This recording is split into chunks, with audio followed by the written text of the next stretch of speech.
जय हिंद। देखिए, दिल्ली में किसान अपनी मांग को लेकर अड़े हैं और सरकार भी कुछ खास मतलब नरम रवैया उनका भी नहीं दिख रहा है। तो इस वीडियो में हम समझेंगे कि आखिर ये टोटल मामला क्या है और इसको किस तरह से समाधान किया जा सकता है। देखिए, भारतीय संविधान का अनुच्छेद 123 ये कहता है कि जब संसद की सत्र नहीं चल रहा है तो राष्ट्रपति को ये अधिकार है कि वो आपात स्थिति में देश के लिए कोई कानून बना सके। तो इसी साल 2020 में जून के महीने में राष्ट्रपति जी ने एक कानून ला दिया, जबकि ऐसा ये कोई इमरजेंसी का कानून नहीं था, लेकिन कोरोना को ध्यान में रखते हुए कृषि कानून में संशोधन के लिए ऑर्डिनेंस ला दिया गया। और सरकार भी आनन फानन में जब उसका मानसून सत्र आया था तो सरकार ने इसे लोकसभा में पारित कर लिया। लेकिन जैसे ही इसको पारित किया गया, सरकार के खुद के सहयोगी संगठन जैसे अकाली दल पंजाब में वो इसके विरोध में आ गए। तो ये लोकसभा से तो पारित हो गया, लेकिन राज्यसभा में क्या है कि राज्यसभा में वर्तमान सरकार के उतनी मेजोरिटी नहीं है जितना लोकसभा में। तो राज्यसभा में एक अजीब ध्वनि मत से इसे पारित करा दिया गया, जबकि वोटिंग कराई जाती तो थोड़ा रिजल्ट दूसरा आता। तो यहाँ पर सुप्रीम कोर्ट में चुनौती दी जा सकती है कि भैया एक नॉर्मल ये इतने बड़े संशोधन को जिसका पूरी दुनिया इंडिया में इफेक्ट पड़ेगा, आपने उसको ध्वनि मत से राज्यसभा में पारित करा दिया था। दूसरा एक और ये भी बात है कि इसमें किसी राज्य से सहमति नहीं ली गई थी और ना ही किसी भारत के इतने बड़े किसान यूनियन को इन्फॉर्मेशन दी गई थी। हमारे यहाँ कानून आ गया तब हम लोग को पता चला ये कानून क्या थे, इनमें तीन कौन कौन से संशोधन थे। इसके वीडियो हम डिस्क्रिप्शन में आपको उसका लिंक दे देंगे, पूरा डिटेल से बताए हैं।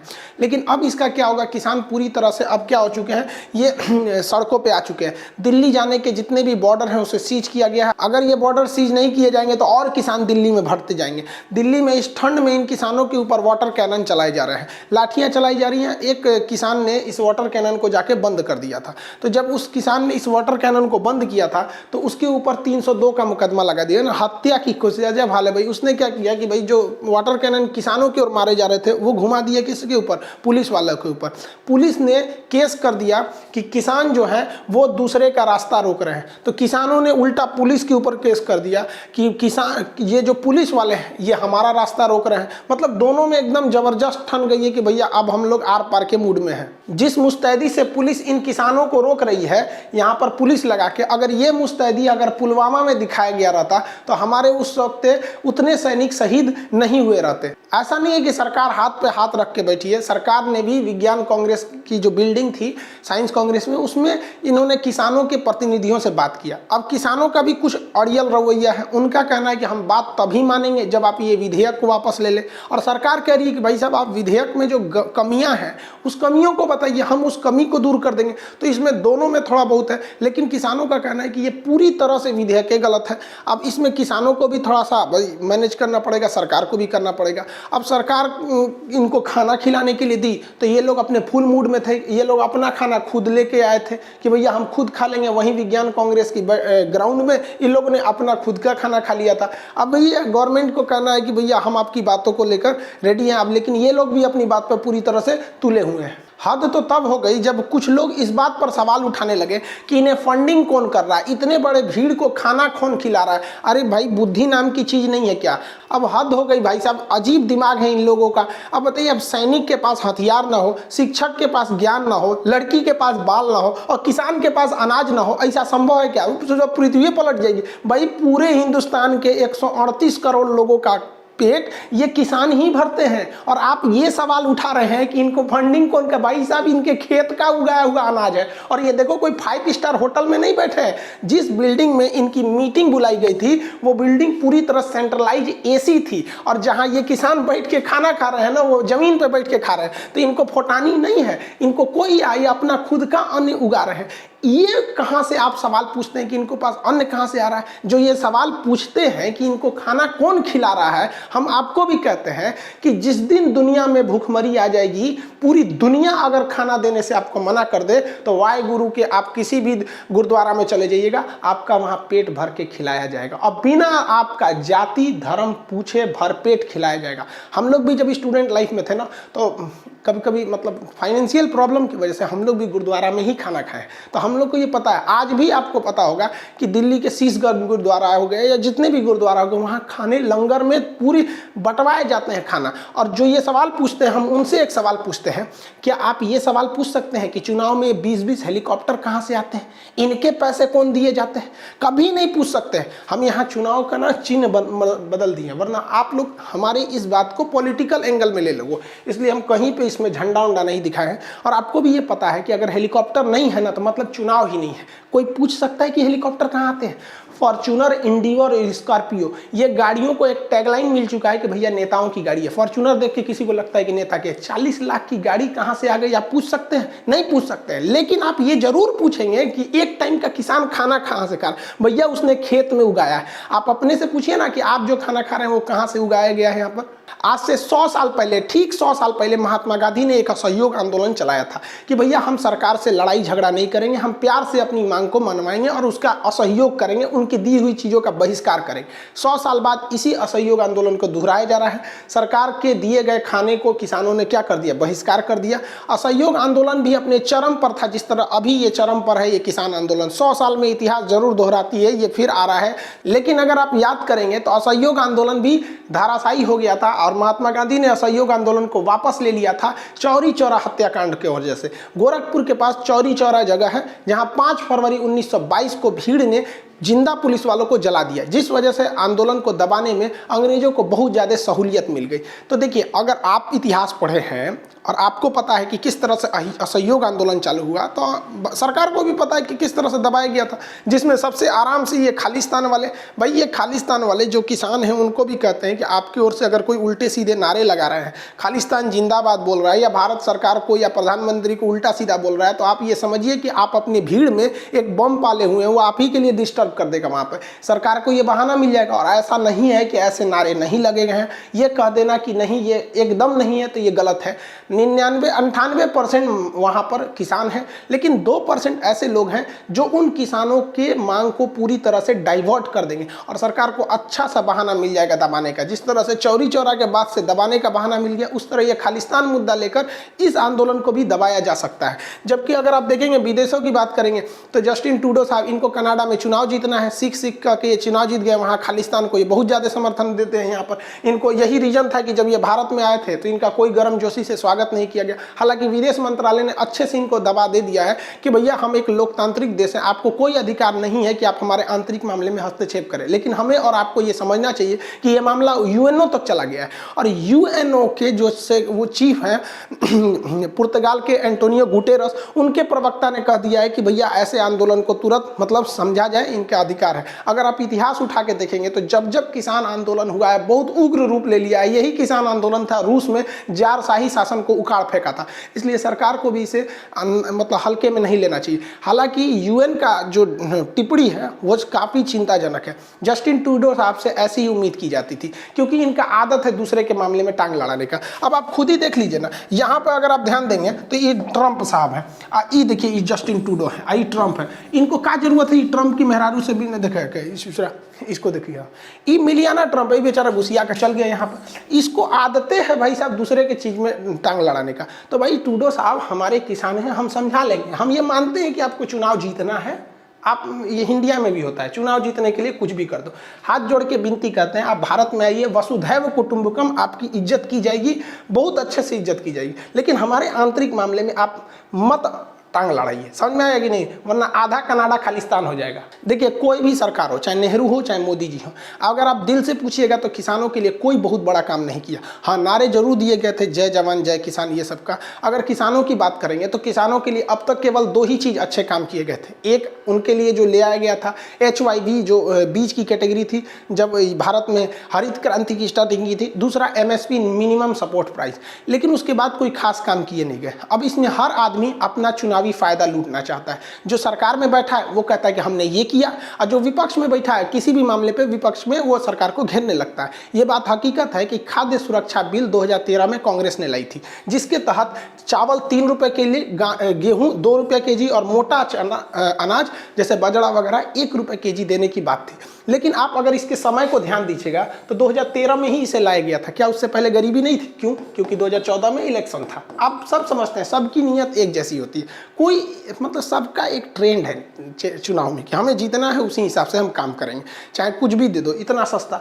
लेकिन हार गई चुनाव यहाँ पर। लेकिन यहाँ पर जब गवर्नमेंट आई मोदी जी की, तो ये बात हकीकत है कि खाद्य सुरक्षा के तहत गरीबों को सबसे ज़्यादा अगर अनाज दिया गया था तो मोदी जी द्वारा दिया गया। लेकिन ये विधेयक लाया गया था कांग्रेस के द्वारा से, समझ में आ गया। जितना अभी लॉकडाउन के बीच में कितना ज़्यादा अनाज दिया गया, गरीबों के घर पे 30-30 किलो पहुँचाया गया, लाखों टन दिया गया। तो कांग्रेस कह रही है कि हम ये विधेयक लाए थे, मोदी जी कह रहे हैं हमने पहुँचाया था। किसी ने कहा कि जो अनाज आप बांट रहे हैं उगाया किसने था? मतलब किसान की कोई अहमियत नहीं है। आप चले जाएं, आप विधेयक लोकसभा में एसी लगे हुए से पास कर दिए तो आप होशियार हैं, आप बंटवा दिए तो होशियार हैं, और जो इसको उगाया वो बेवकूफ़ है। अब मोदी जी से भी कहते हैं कि खुद इनको किसानों से बात करना चाहिए, किसी मंत्री को नहीं भेजना चाहिए, क्योंकि जब भी इतिहास के पन्ने पलटे जाएंगे तो याद रखा जाएगा। आप याद कीजिए 2013 का वो दिन जब संसद भवन ने ये विधेयक पास कर दिया था कि जेल में बैठा व्यक्ति जिसे 2 साल से ज़्यादा की भी सज़ा हो गई है, उससे वो चुनाव नहीं लड़ सकता है। 2 साल से ज़्यादा की सज़ा होनी चाहिए, उससे कम की सज़ा है तो आप चुनाव लड़ सकते हैं। तो संसद ने ये पारित कर दिया था कि अगर 2 साल से ज़्यादा या कितने भी दिन की सज़ा हो गई है तो भी आप चुनाव लड़ सकते हैं। मतलब 10 साल की भी सजा है तो भी आप चुनाव लड़ सकते हैं, 20 साल की सजा है तो भी चुनाव लड़ सकते हैं। संसद ने 2013 में पारित कर दिया, लेकिन राहुल गांधी ने उसे फाड़ दिया और कहा कि ऐसे कानून की कोई जरूरत नहीं है। मनमोहन सिंह उस समय अमेरिका में थे, वहां से आकर उन्होंने कहा कि नहीं, राहुल गांधी ठीक कर रहे हैं, हम लोगों से गलत विधेयक पारित हो गया। आपको पता ही है कि बेचारे मनमोहन सिंह को लोगों ने इस्तेमाल किया था।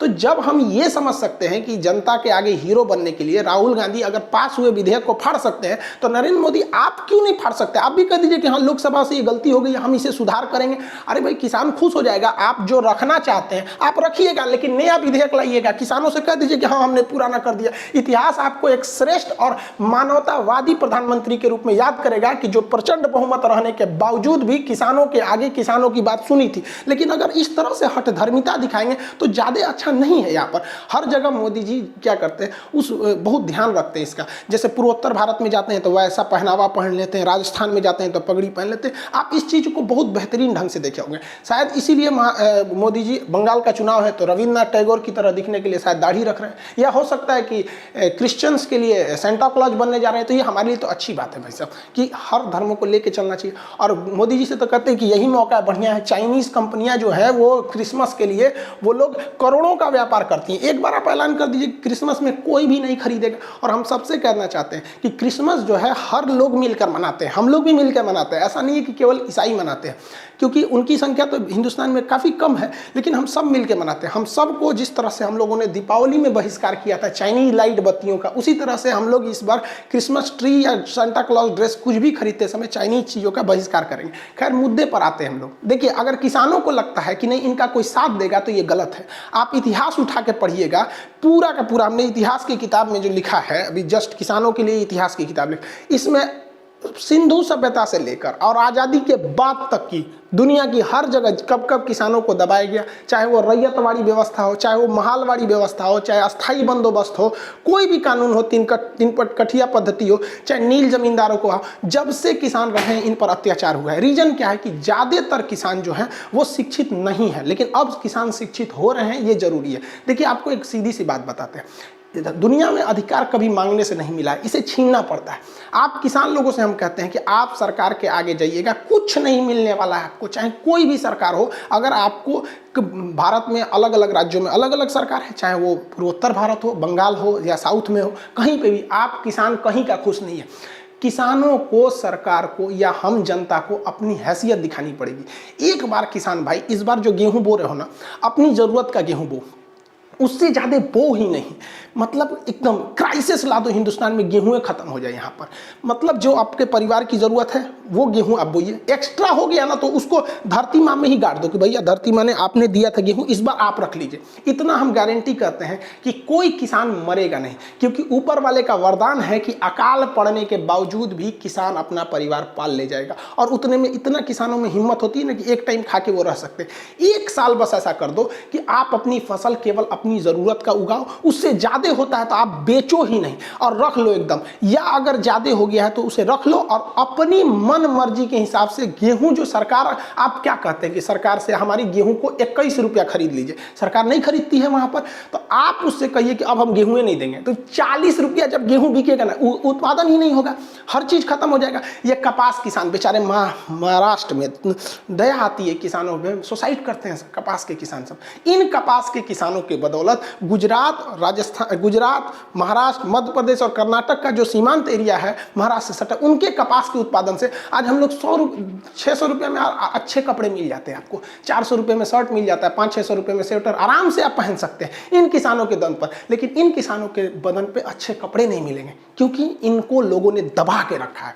अब वक्त आ गया है कि ये लोगों को दबा दे। यहाँ पर जिस दिन ये कपास उगाना छोड़ देगा ना, उस दिन यही शर्ट जो 400 रुपये में मिलता है अब वो मिलेगा आपको 2500 रुपये में। जो गेहूं आपको 18 रुपये किलो मिल जाता है वो 55 रुपये मिलेगा। तब महलों में लोगों वालों की खिड़कियों पे तब कटकटाहट होगी कि अब किसान ने अपना रौद्र रूप ले लिया है। वरना ऐसे रहिएगा तो आप दिल्ली के चौखट पे रहिएगा, याद रखिए संसद भवन की दीवारें और ऊंची की जा रही हैं, आपकी आवाज़ अब वहाँ नहीं पहुँच पाएगा। ये ऊंचाई तो अंग्रेजों की थी जो 1927 में बनाई गई थी, लेकिन अब जो सेंट्रल विस्टा संसद भवन बह रहा है वहाँ इतना ऊंचा है कि हम किसानों और मजदूरों और गरीबों की आवाज़ अंदर बैठे लोगों की कानों तक नहीं पहुँच सकती है। इसलिए अब आपको मजबूर करना पड़ेगा कि सरकार या अमीर लोग या बड़े बड़े कॉरपोरेट लोग आपके दरवाजे पर आए और कहें कि हे अन्नदाता, अब आप किसान उगाइए अपनी फसल और हम आपकी बात को मानने के लिए तैयार हैं। 1 साल करके दिखाइए, 1 साल आप मत उत्पादन कीजिए, फिर देखिएगा ये इंटरनेशनल न्यूज नहीं बनता है तब कहिएगा ये गांधी का देश है। गांधी का ही फॉर्मूला अपनाना पड़ेगा। असहयोग आंदोलन की जरूरत दोबारा है और हम तो आपसे कहेंगे कि असहयोग आंदोलन जो था एक बार उसका दोबारा शुरुआत कर दीजिए, इस बार से शुरुआत कर दीजिए 2020 से 100 साल की वर्षी पर एक बार फिर से असहयोग आंदोलन चलाइए और 2020 से 2022 तक जिस तरह से वो 1920 से 22 तक चला था इसको भी चलाइए और अनाज के क्षेत्र में दिखा दीजिए कि हम किसान अब अपने हक के लिए लड़ चुके हैं। क्योंकि अगर आप ऐसे हाथ पे हाथ रखे रहेंगे तो अंग्रेजों से लेकर गुलामी से लेकर आज 2020 तक किसान बदहाल है क्योंकि उसका मिसयूज किया जा रहा है। आप सजग होइए वरना आपकी फसल को कभी भी उचित मूल्य नहीं दिए जाएंगे। अगर आपको विश्वास नहीं है ना तो आप देखिए, आप खुद से जरा सोचिए कि ये जो कृष्ण भगवान थे, बांसुरी बजाने वाले कन्हैया जो इतने शरीफ थे, क्या अगर लोगों को मनाने से लोग मान जाते तो ये महाभारत होने देते?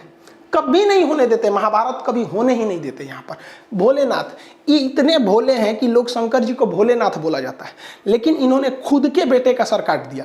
वो अलग बात था कि फिर से उनका सर जोड़ा गया, तब वो गजानंद हो गए गणेश जी वहाँ पर। लेकिन एक पराकाष्ठा होती है जो ये लोग खुल के थोड़ी कहेंगे कि तू कुछ भी कर दे, लेकिन ये दिखाना चाहते हैं कि हर चीज़ का एक लेवल होता है। ये क्या कोई धर्मों में सीधे नहीं ना बोल देगा ऐसे कर दो, वो दिखाना चाहते हैं कि एक लेवल तक बर्दाश्त कीजिए, उसके बाद आपके बर्दाश्त की सीमा पार हो जाती है। तो अब बर्दाश्त की सीमा पार हो गई है। अब किसानों को अपना रौद्र रूप दिखाना पड़ेगा और एक बार भारत सरकार को या फिर किसी भी राज्य सरकार या बड़े बड़े अमीरों को जो शादी ब्याह में डेक का डेक खाना बर्बाद करते हैं ना, उनको उन्हें हैसियत दिखानी पड़ेगी कि जिस दिन ये अन्नदाता अपनी जिद पर आ जाएगा फिर उस दिन भूखमरी होने लगेगी। यहाँ पर आप जितने किसान यूनियन वाले हैं, हम सबसे कहते हैं, देखिए हमारी बात ज़्यादा किसानों तक नहीं पहुंच पाएगी, तो किसान यूनियन वाले एक बार यूनियन बनाओ, अपनी ज़रूरत का अनाज केवल 2 साल उत्पादित करो। 2 साल में वो हाहाकार मच जाएगा जिसका कोई हद नहीं। और कोई भी सरकार हो आपकी बात तभी सुनेगी जब उसे डर हो जाए कि नहीं मेरी सरकार चल जाएगी। और जब महंगाई भयानक बढ़ेगी ना, तब लोगों को समझ में आएगा भाई साहब इस दिल्ली में इनकी बातों को नहीं माना गया था। दिल्ली में आपका चलेगा और खेत में इनका चलेगा। दिल्ली में कोई आपसे नहीं जीत सकता है और खेत में कोई किसान से नहीं जीत सकता है। जय जवान जय किसान, उनको उनका हक मिलना चाहिए। लेकिन हाँ, जो आंदोलन के आड़ में खालिस्तान के मामले उठा रहे हैं ये एकदम गलत है। इस पर सरकार को भी एक्शन लेना चाहिए और जो वहाँ किसान प्रोटेस्ट कर रहे हैं उनको भी एक्शन लेना चाहिए। तुरंत पकड़ के पुलिस को हैंडओवर करनी चाहिए। हालांकि कई जगहों पे किसानों ने ऐसे उपद्रवी को पुलिस को हैंडओवर किया भी है। और जस्टिन ट्रूडो साहब कनाडा वाले, आप कनाडा में रहिए, यहाँ ससुरे इनको नौटंकी है कहीं ना भी। खैर उसको तो चुनाव जीतना है, छोड़िए उसकी बात को। देखिए सिंधु सभ्यता से लेकर अब तक की जितनी हिस्ट्री है, जितनी इंपॉर्टेंट चीज़ है, जितने भी किसानों पे अलग अलग कानून लाए गए थे, उस सारी की कानून को इस किताब में लिख दिया गया है। सिंधु सभ्यता से लेकर अब तक आप देखते होंगे एनसीईआरटी बुक सबके लिए ज़रूरी होती है। उस बुक से कितने क्वेश्चन बन सकते हैं इंपॉर्टेंट, हमने 6000 क्वेश्चंस की एक लिस्ट बना दी गई है जिसमें ये इंपॉर्टेंट बन सकते हैं। अगर आप इसे पढ़ते हैं तो आपको किसी भी लेवल के क्वेश्चंस नहीं छूटेंगे, क्योंकि आपको ही पता है कि एनसीईआरटी बेस्ट बुक है इंडिया के अंतर्गत। तो उसके लिए बुक्स निकालने में टाइम लग गया था और हमको ये बुक्स अब लॉन्च कर दिए हैं, बन गया है, अब धीरे धीरे पहुंच जाएगा। जो इससे फर्स्ट वाली बुक थी भाई, ये शॉर्टेज कर गई थी, जो न्यूमेरिकल वाली बुक थी ये शॉर्टेज हो गई थी। हमने इसका जो सेकेंड लॉट लाया था, फर्स्ट लॉट खत्म हो गया, सेकेंड लॉट जब लाए थे तो इसके अमेजोन पर प्राइस अब 72 रुपये कर दिया गया है। ये टॉप सेलिंग बुक हो गई है। बराक ओबामा के बाद इसी का नंबर है। बराक ओबामा की जो बुक है ना, अमेजोन पर देखेंगे उसके बाद इसी का नंबर है आपको। तो ये वाली जो बुक है हिस्ट्री वाले, तो ये रेलवे वाला भी जिनका स्टैटिक जी के पूछेगा, एकदम एक एनसीईआरटी बेस्ड ही है। वहाँ पे 6 से 12 तक के जितने एनसीईआरटी से इंपॉर्टेंट क्वेश्चन बनते थे वो इसमें डाला गया है और इसमें स्पेशली क्वेश्चन डाला गया है जो किसान आंदोलन को लेकर प्रेरित था। देखिए एक्चुअली क्या था, हमको इस वीडियो बनाने का कोई खास मकसद नहीं था, लेकिन कल मेरे 4 मिलियन सब्सक्राइबर हो गए। आपको पता है यूट्यूब पर किसी के 1 मिलियन हो जाते हैं या 4 मिलियन हो जाते हैं तो एक अच्छा ऐसा खुशी का चीज़ होता है। तो हम तो गए थे किसानों के बीच में उनका हाल चाल लेने के लिए। ठंड है तो किसी को कुछ गिफ्ट दे देना है, कंबल उंगल, आप पता है समाज सेवा सबको करना चाहिए। तो वहाँ हम गए थे तो एक किसान से बात हो रही थी, बेटा बहुत उदास था वहाँ पर। वो कहा कि भाई इस बार मेरा जो धान का फसल था ना बर्बाद हो गया, इसलिए हम बेटी की शादी ना अब 1 साल 1.5 साल और बढ़ा रहे हैं। अब उन्होंने बढ़ा दिया था ना तो उसकी वजह से उसकी शादी टूट गई थी। आप सोचिए ना, यहाँ बेचारा किसान को कितना दिक्कत होता है। अब कौन आदमी खुशी मनाएगा जो यहाँ किसान डूब रहा है। तो हम सरकार से भी कहते हैं, आप लोग से भी कहते हैं, भाई सब किसान से भी कि भाई आप भी थोड़ा सा पीछे हटिए, सरकार भी थोड़ा सा पीछे हटे। लेकिन हम किसान यूनियन वालों से भी कहते हैं एक बार आप दिखा दीजिए यहाँ पर कि हम अपने फसल का ही उत्पादन करेंगे अपने लिए। बाकी जो बिल्डिंग वाले हैं छज्जा पे अपना गमला में गेहूँ उगा लें, फिर समझ में आ गया कि गमला में गेहूँ उगा के परिवार की परवरिश नहीं की जा सकती है। तो इनको इनका अधिकार मिलना चाहिए, वरना भगवान भी हमें माफ़ नहीं करेगा। जय जवान जय किसान। मिलेंगे नेक्स्ट क्लास में। जय हिंद।